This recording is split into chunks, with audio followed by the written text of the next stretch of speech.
a lab on the universal law of gravitation. By now we've done practice problems and a simulation where we're testing out the variables in the formula. So in this lab, we're going to look at the moon and the earth, and at which point on the earth do you believe will have the greatest gravitational effect from the moon? Think about the relationship between mass as well as distance and gravitational force. Those are all factors that we went over. I'm not going to give you the answer to this question, but I'm just going to put in a fake name and the letter X so we could keep moving forward. But you'll be making hypotheses in our course.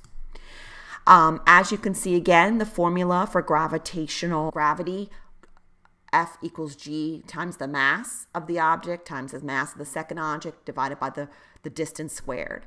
And in this case, M will represent the moon and the other M will represent the earth, and we'll have the distance between. So you'll again be determining the gravitational force between the earth and the moon and the earth and the sun for all those points, A through E.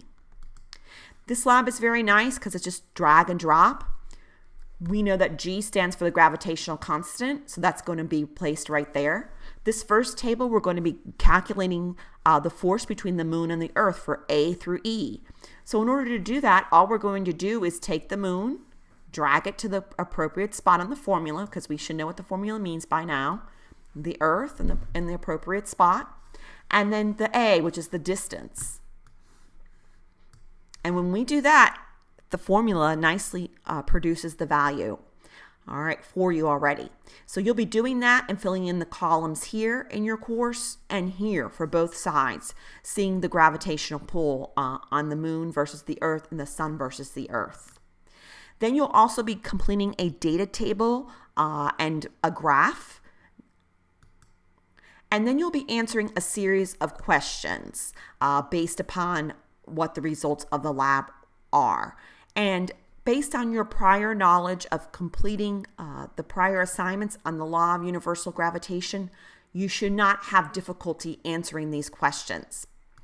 And then you'll also have to answer some other scenarios. And then once you have all the answers completed and you check your answers, you'll keep moving forward and responding in our course. So if you have any questions on the lab or anything as you proceed forward, please contact your teacher.